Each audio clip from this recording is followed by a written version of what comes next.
ಶಿಶುಪಾಲ ಹೊರಟು ಬಂದಾಗ ಅನೇಕ ವಿಧ ಆಲಿಸಬೇಕು.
ಪ್ರಪಂಚದಲ್ಲಿ ಪ್ರತಿಯೊಂದು ಜೀವಿಯೂ ಕೂಡ ಉನ್ನತ ಸ್ಥಾನಮಾನವನ್ನು ಯಾರಬೇಕು ಅಂತ ಹೇಳಿಯಾದೆ ಯೋಗ ಭಾಗ್ಯ ಎಂಬುದು ಬೇಕಂತೆ.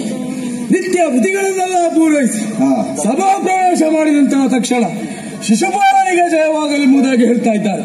ಮನಸ್ಸಿಗೆ ಬಹಳ ಸಂತೋಷವಾಗುತ್ತಾ ಇದೆ. ಈ ವೇಳೆಯಲ್ಲಿ ಒಂದು ವಾಲ ಬಂದಿದೆ. ನನ್ನ ಮಿತ್ರನಾಗಿರುವಂತಹ ರುಕ್ಮಿಣಿಯಿಂದ ವಿಚಾರವೇನೆಂದರೆ ತನ್ನ ತಂಗಿಯಾಗಿರುವಂತಹ ರುಕ್ಮಿಣಿಯನ್ನು ನಿನಗೆ ಕೊಟ್ಟು ಮದುವೆ ಮಾಡಿಸ್ತೇನೆಂಬುದಾಗಿ ಸಂತೋಷದ ವಿಚಾರ. ಹಿಂದೆ ಗುರುಕುಲದಲ್ಲಿ ಒಟ್ಟಿಗಿದ್ದವರು ನಾವು. ಹಾಗಾಗಿ ಹೋಗುವಾಗ ನಾನವರವರೆಲ್ಲ ತಮ್ಮನಿದ್ದಾರೆ. ಬರು ತಮ್ಮ.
ಕಾರಣವೇನೆಂದು ತಿಳಿಸಿದರೆ ಕ್ಷಣ ಮಾತ್ರದಲ್ಲಿ ನೆರವೇರಿಸುತ್ತೇನೆ. ಅಮ್ಮ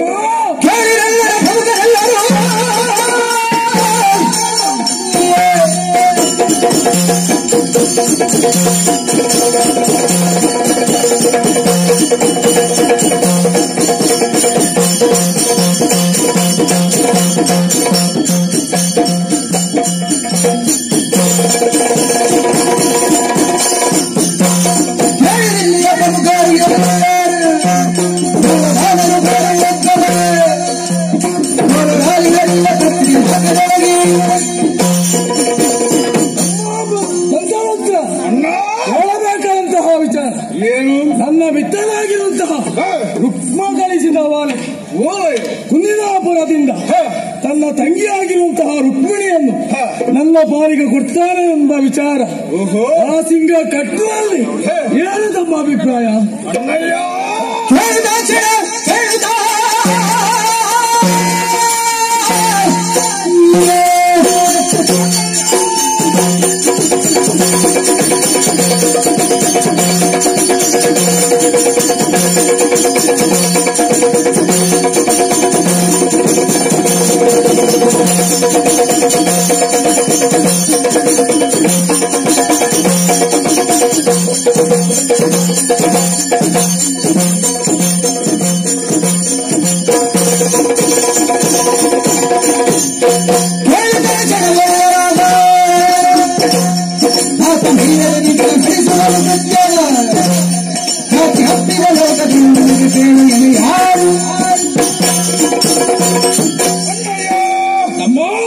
ಬಂದಂತಹ ಓಲೆಯ ಸಮಾಚಾರ ಶುಭವಾದದ್ದೇ ಸರಿ.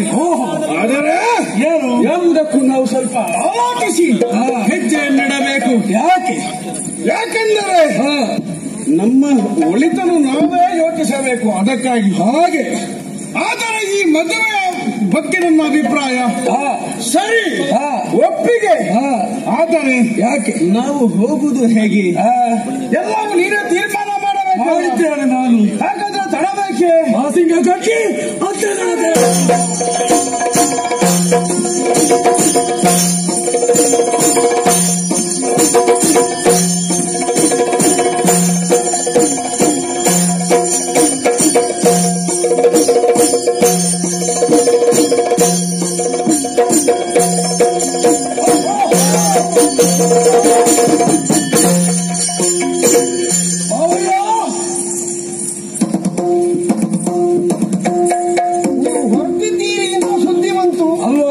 ಮುಟ್ಟುವಲ್ಲಿವರೆಗೆ ಎದೆಯ ಬಡಿತ ನಿಂತಿರ್ಲಿಲ್ಲ.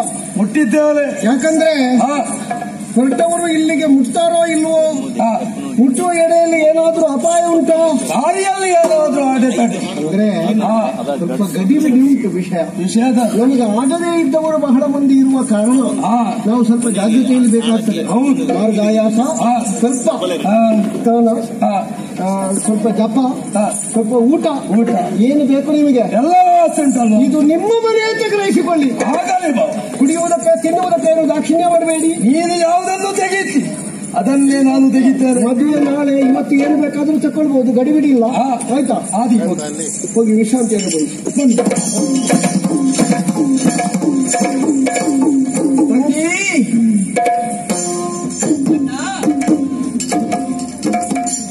ಹೌದೇನಮ್ಮ, ನಾಳೆ ಮದುವೆ. ಹೌದು, ಮುಹೂರ್ತಕ್ಕೆ ಸರಿಯಾಗಿ ನೀನು ಚಪ್ಪರದಲ್ಲಿ ಬೇಕು.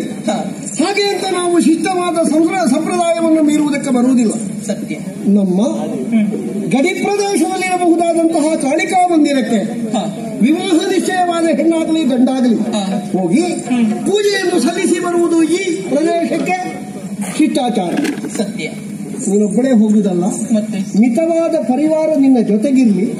ಹೊರಗಿನಿಂದ ಯಾರೆಲ್ಲ ಬೇಕು ಅಂತ ನಾನು ವ್ಯವಸ್ಥೆ ಮಾಡ್ತೇನೆ. ಏನಮ್ಮ ಬಹಳ ಸೊರಗಿದ ಹಾಗುಂಟು ಮುಖ. ಏನಿಲ್ಲ ಅಣ್ಣ, ಮದುವೆ ಅಂತ ಹೇಳುವಾಗೆಲ್ಲ ಹಾಗೆ. ಮದುವೆಯಾಗಿ 4 ದಿವಸ ಗಂಡನ ಮನೆಗೆ ಹೋದ್ರೆ ಮತ್ತೆ ತವರ ಮನೆಗೆ ದಾರಿ ಬರ್ತು ಹೋಗ್ತದೆ. ಹಾಗೆಲ್ಲ ಹೇಳಬೇಡ. ಜಾಗೃತೆ. ನಿನ್ನ ತಂಗಿಯ ಬಗ್ಗೆ ನಿನಗೆ ಗೊತ್ತಿಲ್ಲ. ಅದೇ ಗೊತ್ತುಂಟು, ಜಾಗೃತೆ ಅಂತ. ದೇವಸ್ಥಾನಕ್ಕೆ ಹೋಗಿ ಬರುವಾಗ ಜಾಗೃತೆ. ಆಚೆ ಈಚೆ ನೋಡಬೇಡ. ತಗ್ಗಿಸಿದ ತಲೆ ಇಲ್ಲೇ ಎತ್ತಿದ್ರೆ ಸಾಕು. ಏನು